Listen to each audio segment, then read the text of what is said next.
చేస్తున్నాను. దీన్ని ఉపయోగించుకోవడం మీ అందరి బాధ్యత. ఇక్కడ అవకాశాలు చాలా వస్తాయి.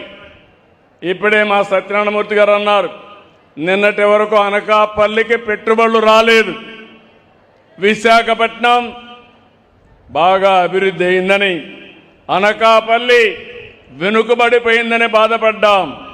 ఇప్పుడు విశాఖపట్నానికి మించి ఈరోజు పెట్టుబడులు ఇక్కడికి వచ్చే పరిస్థితికి వచ్చాయి.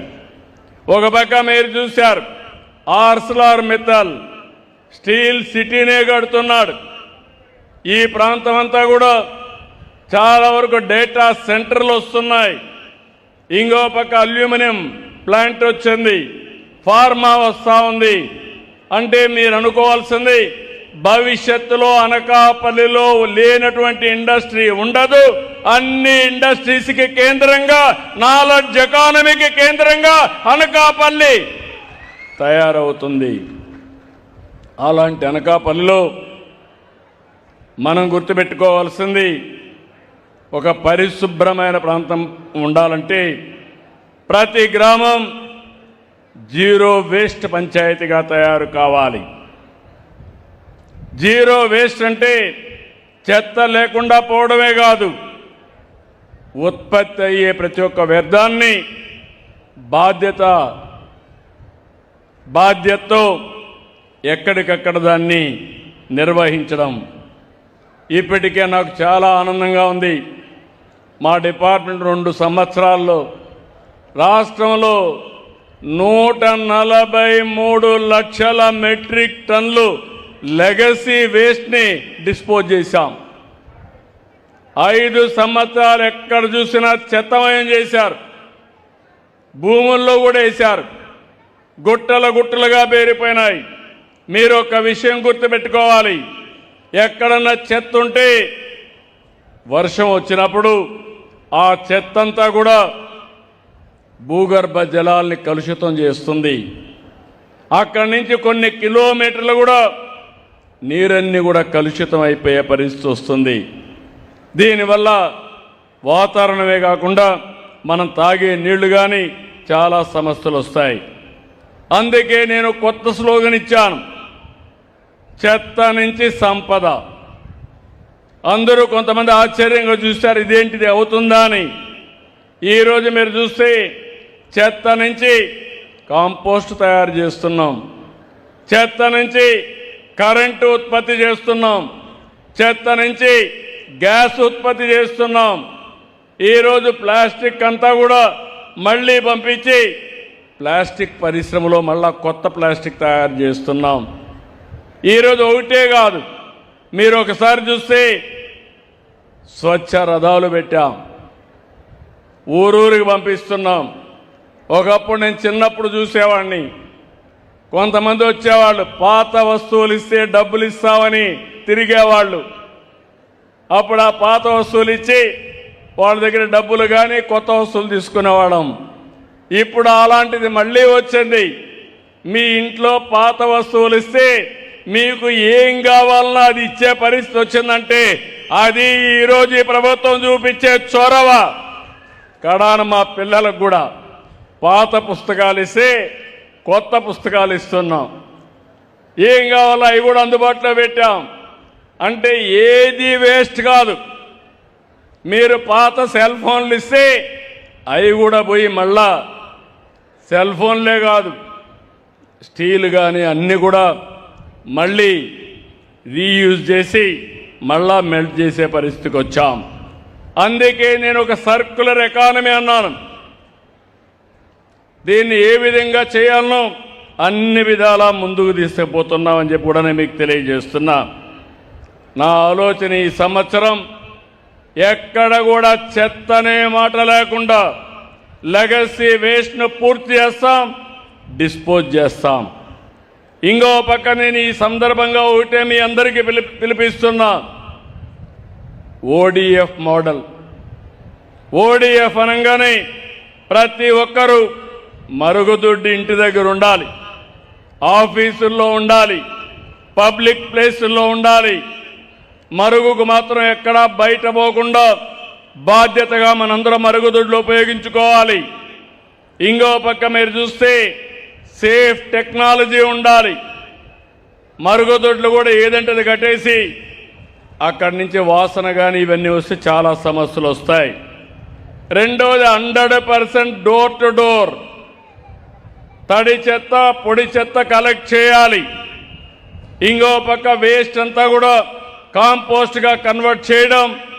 ఇంకో పక్క మీరు చూస్తే సర్క్యులర్ ఎకానమీలో ఇవన్నీ కూడా రీసైకిల్ చేయడం. మనకు ఒక పక్కన చూస్తే నేను ఇక్కడికి వచ్చాను.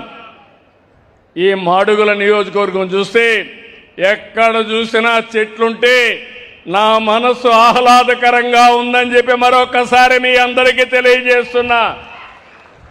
నేను లెక్కలు కూడా చూశాను.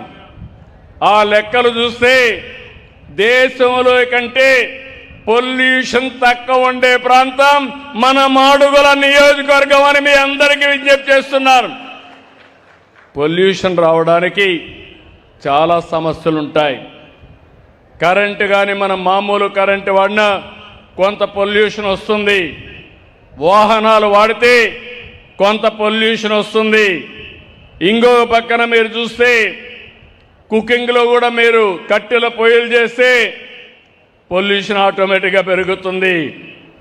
ఈరోజు నేను ఆలోచించేది ఒకటి, మీ ఇంటి పైన మీరు ఊహించుండరు, సోలార్ ప్యానెల్ పెట్టుకుంటే ₹1 ఖర్చు లేదు.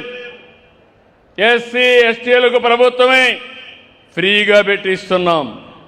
రైతులకు ప్రభుత్వమే పంప్సెట్లకి ఫ్రీగా కుస్తుంలో మేమే ఖర్చు పెట్టి సోలార్ పెట్టిస్తాం. ఇంకో పక్క బీసీలకు మీరు ఒక్కసారి ఆలోచించుకోవాలి. 3 మెగావాట్ల వరకు మీరు కిలోవాట్ల వరకు మీరు పెట్టుకుంటే ₹98,000 సబ్సిడీ ఇస్తాం. ఇది పెట్టుకొని మీరు ఆటోమేటిక్గా మీకు సర్ప్లస్ అయితే డిపార్ట్మెంట్కి ఇవ్వచ్చు, మీకు అవసరమైతే మళ్ళా కరెంటు తీసుకోవచ్చు. నేను ఒకటే విజ్ఞప్తి చేస్తున్నాను మా ఆడబిడ్డలకి, మీకోసం నేను ఒకటి ఆలోచించాను. 3 గ్యాస్ సిలిండర్లు ఉచితంగా ఇస్తున్నాను. మీరు గ్యాస్ తీసుకున్నప్పుడంతా ఇచ్చాను. రాబోయే రోజుల్లో దానికి సంబంధం లేకుండా 3 గ్యాస్ సిలిండర్లకు ఎంత డబ్బులు ఇవ్వాలనో ఆ డబ్బులు 4 నెలలకు ఒకసారి మీ అకౌంట్లో వేసే బాధ్యత నాదని మా ఆడబిడ్డలందరికీ తెలియజేస్తున్నా. మీరు ఒక పని చేయండి, ఇంటి పైన సోలార్ పెట్టుకోండి, స్టవ్లు పెట్టుకోండి, ఇండక్షన్ స్టవ్లు పెట్టుకోండి. అప్పుడు గ్యాస్ కూడా అవసరం లేదు. 5 నిమిషాల్లోనే వంట కూడా ఈజీగా చేసుకోవచ్చు. అవసరమైతే పిఎంజీ ద్వారా ఏదైతే పైప్తో మీకు గ్యాస్ ఇచ్చే ఏర్పాటు కూడా చేస్తాం. దీనివల్ల పొల్యూషన్ చాలా వరకు తగ్గే పరిస్థితి వస్తుంది. ఇంకో పక్కన మీరు ఏసీ కూడా పెట్టుకోవచ్చు. ఎండుంటే మీ కార్లు కానీ సైకిళ్ళు కానీ స్కూటర్లు కానీ మీ ఇంటి దగ్గరనే ఛార్జ్ చేసుకుంటే ₹1 ట్రాన్స్పోర్టేషన్కి అవసరం లేదు, కుకింగ్కి అవసరం లేదు. ఈ విషయం మీరు గుర్తుపెట్టుకోవాల్సిన అవసరం ఉంది. నేను ఆలోచించేది మొట్టమొదటి స్టేజీ ODF ప్లస్కి వెళ్ళాలి. రెండోది నెట్ జీరో. పిల్లలు నాకంటే బాగా చెప్పారు. ఆ స్కూల్లో కురిసిన వర్షాన్ని భూగర్భ జలాలుగా మార్చడం, వాళ్ళ స్కూల్ పైనే సోలార్ ప్యానెల్ పెట్టి కరెంటు తయారు చేసుకోవడం. ఇంకో పక్క ఆ స్కూల్లో చెత్త ఉంటే దాన్ని కాంపోస్ట్గా తయారు చేసుకుని తద్వారా చెట్లకు కానీ కిచెన్ గార్డెన్కి కానీ పెంచుకోవడం.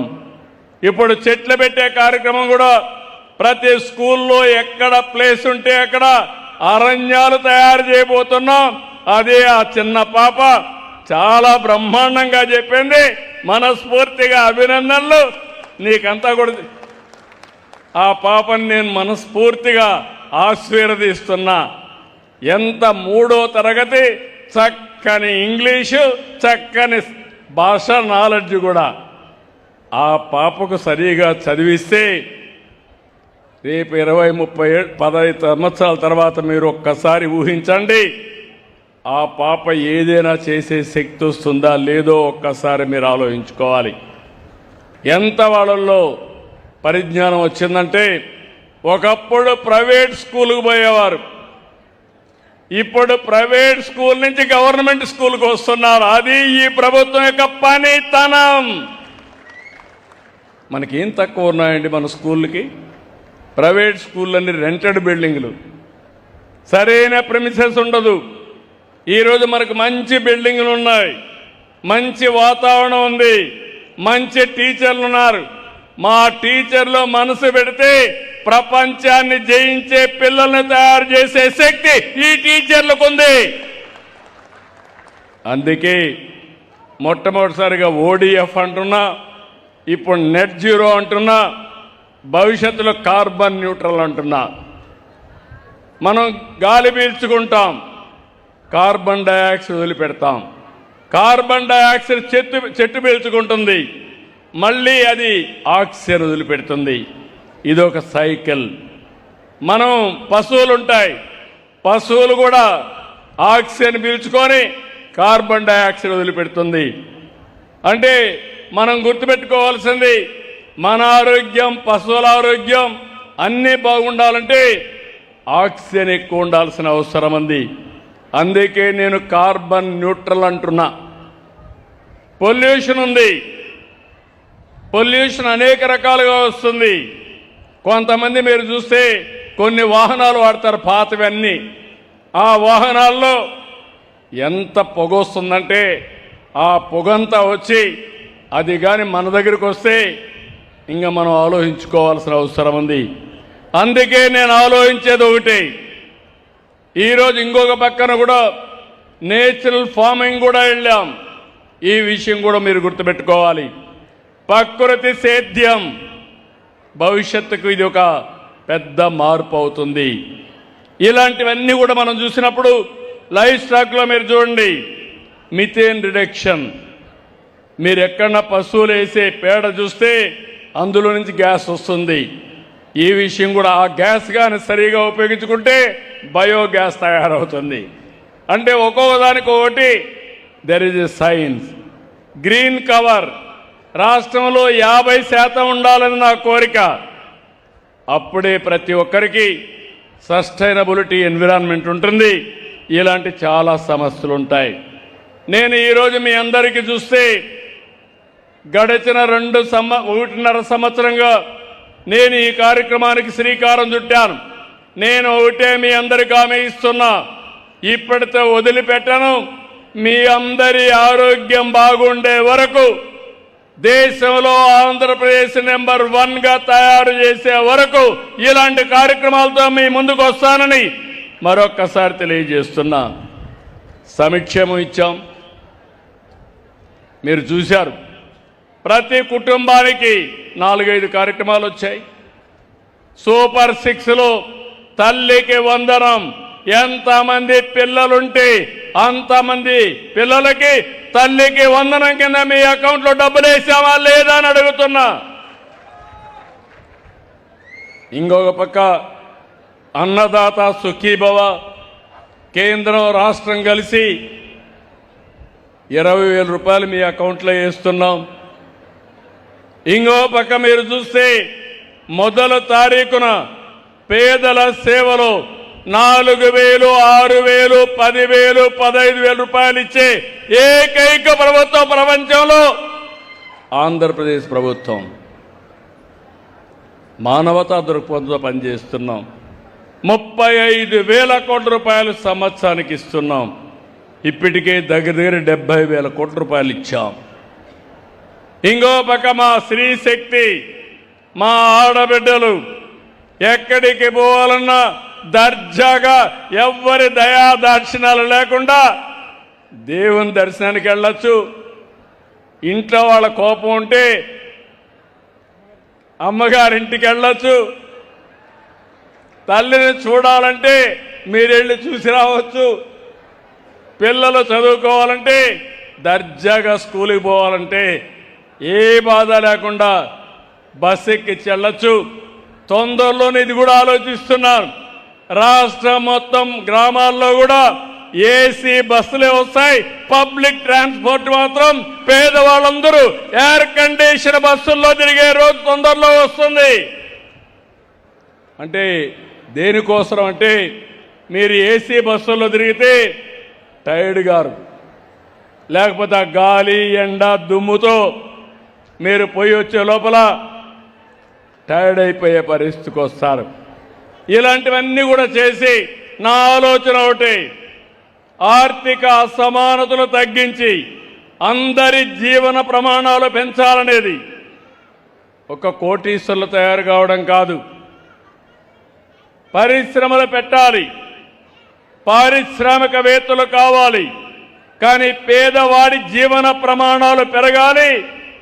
అదే నిజమైన బెంచ్ మార్క్ అభివృద్ధికి. అందుకే నేను ఒక పక్క సంక్షేమ కార్యక్రమాలు ఇచ్చాం, ఇంకో పక్క డిపార్ట్మెంట్స్ అన్నిటికీ చెప్పి పేదవాళ్లకు అనుకూలమైన కార్యక్రమాలు. ఈరోజు డాక్రా సంఘాలు చూశారు, నేనే పెట్టాను. ఈరోజు డాక్రా సంఘాలు పోయిన సంవత్సరం 1,00,000 మంది పారిశ్రామికవేత్తలుగా ఎంఎస్ఎంఈలు పెట్టారు. ఈ సంవత్సరం 5 లక్షలు పెడతారు, రాబోయే సంవత్సరం ఇంకొక 5 లక్షలు. స్వయం అనే పేరుతో ఒక బ్రాండే పెట్టారు. మీరు ఉత్పత్తి చేసే వస్తువులు మీ ఊర్లో కాకుండా, మీ జిల్లాలోనే కాకుండా దేశమంతా అమ్మే పరిస్థితి, ప్రపంచమంతా అమ్మే పరిస్థితి తీసుకొస్తా.